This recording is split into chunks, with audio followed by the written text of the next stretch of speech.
PM और CM दोनों की नियुक्ति कौन करता है? कमेंट बॉक्स में आप लोग बताइएगा, जरूर से जरूर आंसर दीजिएगा, ठीक है ना।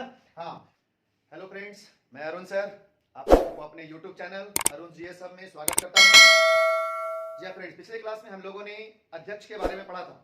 आज हम एक और इंपॉर्टेंट टॉपिक उसी से रिलेटेड लेकर आ रहे हैं आप लोगों के लिए, जिसका नाम है अस्थायी अध्यक्ष अर्थात प्रोटेम स्पीकर इन इंग्लिश, ठीक है ना। तो हम लोग जानेंगे प्रोटेम स्पीकर के दोस्तों, प्रोटेम स्पीकर के बारे में। बहुत इंपॉर्टेंट टॉपिक है, ये भी हमेशा क्वेश्चन पूछा जाता है, ठीक है। चलिए देखिए क्या है क्वेश्चन के बारे में। पहला चीज जानिए, अस्थायी। अस्थायी का मतलब हो गया ये टेम्पोररी है, मतलब कुछ काम के लिए आएंगे और उन काम को पूरा होने के बाद इनका कार्यकाल समाप्त हो जाएगा, लेकिन टाइम पीरियड फिक्स नहीं होता इनका। अब देखिए हम लोग बात करते हैं प्रोटेम स्पीकर के बारे में।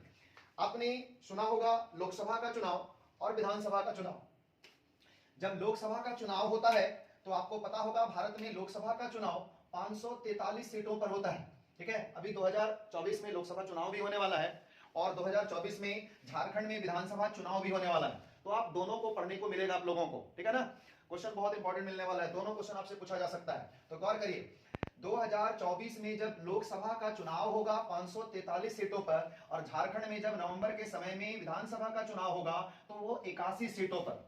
ये दोनों चुनाव के संपन्न होने के बाद जो कैंडिडेट जीतेंगे, यानी कि विधानसभा में जो विधायक बनेंगे, एमएलए बनेंगे, और इधर जो लोकसभा में एमपी बनेंगे अर्थात सांसद बनेंगे, इधर एमएलए बनेंगे, मेंबर ऑफ लेजिस्लेटिव असेंबली, और इधर मेंबर ऑफ पार्लियामेंट, यानी कि सांसद और इधर विधायक। ध्यान रखिएगा, इधर सांसद और इधर क्या कहेंगे? विधायक, हिंदी में कहते हैं इनको। तो ये दोनों का चुनाव होने के बाद एक प्रोटेम स्पीकर की जरूरत होती है दोस्तों, बहुत इंपॉर्टेंट है। प्रोटेम स्पीकर बहुत इंपॉर्टेंट पोस्ट होता है कुछ पल के लिए, कुछ समय के लिए, जो बहुत ही आपको जरूरत वाला जगह है। देखिए यहां पर जब चुनाव हो जाएगी तो एक सवाल उठेगा सरकार बनाने का। तो जैसे ही सरकार बनाने की बातें आएगी तो आप जानते होंगे, और अगर नहीं जानते हैं तो कमेंट में आप जरूर बताइएगा, हम जरूर पूछिएगा, आपको बताने की कोशिश करेंगे, ठीक है। आप जानते होंगे सरकार किसकी होती है, तो आप अच्छी तरह से जानते होंगे बहुमत दल का नेता। बहुमत दल का जो नेता होता है उसी को भारत में प्रधानमंत्री लोकसभा में और इधर विधानसभा में सीएम यानी कि मुख्यमंत्री बनने का मौका मिलता है, अर्थात बहुमत दल के ही लोगों को सरकार बनाने का मौका मिलता है, ठीक है ना। तो जब सरकार बनाई जाती है तो आपको पता होगा कि लोकसभा में जैसे ही पीएम चुनने की बारी आती है तो पीएम की नियुक्ति कौन करता है? पीएम का। तो पीएम की नियुक्ति कौन करते हैं? पीएम की नियुक्ति करते हैं राष्ट्रपति। और जब सीएम की बात आती है तो सीएम की नियुक्ति कौन करते हैं? नियुक्ति होती है, ध्यान रखिएगा, सीएम की नियुक्ति किया जाता है राज्यपाल के द्वारा, ठीक है। सीएम की नियुक्ति राज्यपाल के द्वारा और पीएम की नियुक्ति होती है राष्ट्रपति के द्वारा। अब नियुक्ति जब हो जाती है तब आती है बात शपथ लेने का। तो कहता है कि जब आप शपथ दिलाते हैं, यानी कि जो सीएम है और जो पीएम है, इनको जब शपथ दिलाने की बात आती है तो इनका शपथ समारोह होता है।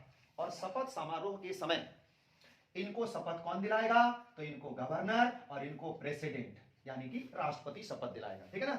शपथ की बात करें हम लोग तो शपथ इनको दिलाने का काम है। ये जब शपथ दिलाने लगते हैं उसी समय एक बहुत बेहतरीन काम होता है कि भाई सीएम बनते समय और भी तो मेंबर है, उनको शपथ कौन दिलाएगा? जैसे राज्य में विधानसभा में सीएम को शपथ तो राज्यपाल दिला देगा, बाकी को शपथ कौन दिलाएगा? 81 में से एक मेंबर हो जाएंगे सीएम, बाकी बचा 80। उसी तरह से लोकसभा में 543 में से एक मेंबर होंगे प्रधानमंत्री, उनको शपथ राष्ट्रपति दिला देंगे, बाकी को कौन शपथ दिलाएगा? 542 जो रेस्ट मेंबर बचेंगे उन लोगों को कौन शपथ दिलाएगा? तो यही जो रेस्ट मेंबर होते हैं, जो नवनिर्वाचित सदस्य होते हैं, उन लोगों को शपथ दिलाने के लिए, नवनिर्वाचित सदस्य यानी कि लोकसभा का चुनाव में जो एमपी बनेंगे नए नए, उन लोगों को, या फिर विधानसभा में जो चुनाव में जीतकर जो नए नए एमएलए बनेंगे, उन लोगों को शपथ कौन दिलाएगा? क्योंकि जब पिछली सरकार जब भंग हो जाती है तो सारा पद खत्म हो जाता है, ना अध्यक्ष होता है, ना उपाध्यक्ष होता है, ना प्रधानमंत्री होता है, कोई भी नहीं होता है। तो ऐसे में वरिष्ठ लोगों को शपथ कौन दिलाएगा?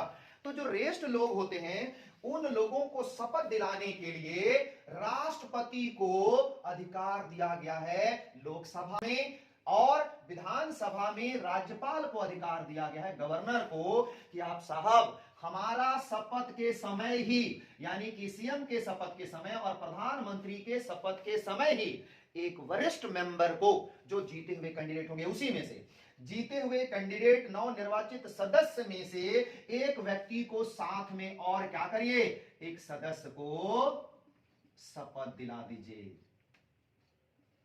यानी कि जो कैंडिडेट नवनिर्वाचित सदस्य हैं उन लोगों को शपथ दिलाने के लिए राज्यपाल महोदय यहां पर एक व्यक्ति को शपथ दिला देंगे और लोकसभा में प्रेसिडेंट महोदय एक व्यक्ति को शपथ दिला देंगे, और जो व्यक्ति शपथ लिया है सीएम और पीएम के साथ में उन्हीं को यहां पर अध्यक्ष के रूप में चुना जाएगा। लेकिन चूंकि ये टेम्पोररी होते हैं इसलिए इनको हम लोग अस्थायी अध्यक्ष के रूप में जानते हैं, अर्थात ये व्यक्ति अस्थायी अध्यक्ष कहलाएंगे। इंग्लिश में इनको हम लोग प्रोटेम स्पीकर कहते हैं। तो ध्यान दीजिए यहां पर क्या बताया जा रहा है, कहता है कि लोकसभा में जब प्रोटेम स्पीकर की चुनाव होती है तो उनका चुनाव कौन करते हैं, उनकी नियुक्ति कौन करते हैं, राष्ट्रपति करते हैं, और यह लोकसभा का वरिष्ठ सदस्य होता है। ध्यान रखिएगा, जो प्रोटेम स्पीकर होगा ये लोकसभा का वरिष्ठ सदस्य होगा।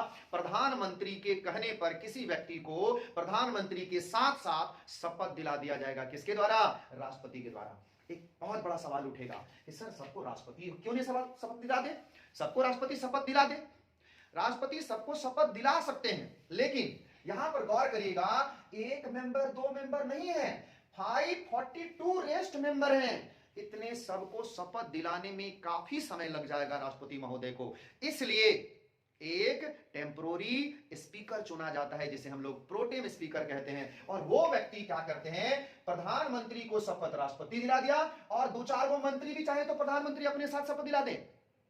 प्रधानमंत्री अगर सीएम चाहे दोनों कि दो चार गो मंत्री को और हम शपथ दिला दे साथ में, तो वो भी हो सकता है। राष्ट्रपति प्रधानमंत्री राष्ट्रपति को कहेंगे कि सर मेरे साथ दो चार गो और मंत्री हैं, इन लोगों को भी शपथ दिला दीजिए, वो भी हो सकता है। सीएम भी चाहेंगे अपने राज्य में तो दो चार गो मंत्री को शपथ अपने साथ दिला सकते हैं, लेकिन सबको शपथ दिलाना थोड़ा सा मुश्किल होता है, देखते हुए कि प्रेसिडेंट और गवर्नर ज्यादा समय ना ले, यानी कि उनका ज्यादा समय ना जाए, इसके लिए एक प्रोटेम स्पीकर चुन ली जाती है। और प्रोटेम स्पीकर का काम क्या है कि जो भी नवनिर्वाचित सदस्य हैं उनको शपथ दिलाए।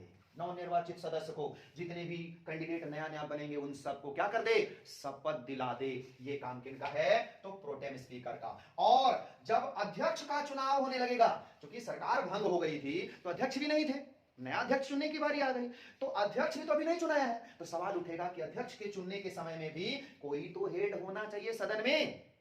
तो उस वक्त अध्यक्ष के कुर्सी पर प्रोटेम स्पीकर बैठते हैं, और जब अध्यक्ष का चुनाव होता है तो उस चुनाव में इनका बहुत सहयोग होता है। और जैसे ही अध्यक्ष का पद चुना गया, एक नया अध्यक्ष चुन लिया गया, तो अध्यक्ष के चुना जाते ही प्रोटेम स्पीकर का सेवा समाप्त हो जाता है, यानी कि इनका पद जो है वो समाप्त हो जाता है। ध्यान रखिएगा, अध्यक्ष का चुनाव में सहयोग करते हैं और तत्पश्चात जैसे अध्यक्ष चुनाया उसके तुरंत बाद प्रोटेम स्पीकर का पद क्या होता है, समाप्त हो जाता है। दोस्तों बहुत इंपॉर्टेंट है, ऐसे ही हर राज्य में भी होता है। जब राज्य में विधानसभा का चुनाव होता है तो विधानसभा के चुनाव होने के बाद सीएम, कुछ मंत्री और एक सदस्य जिसको प्रोटेम स्पीकर के रूप में चुना जाएगा, उनको भी शपथ दिला दिया गया। ये सब वरिष्ठ मेंबर होते हैं, और इस प्रकार से राज्यपाल नियुक्ति करेगा विधानसभा में सीएम का, और नियुक्ति करने के बाद शपथ भी दिला देगा।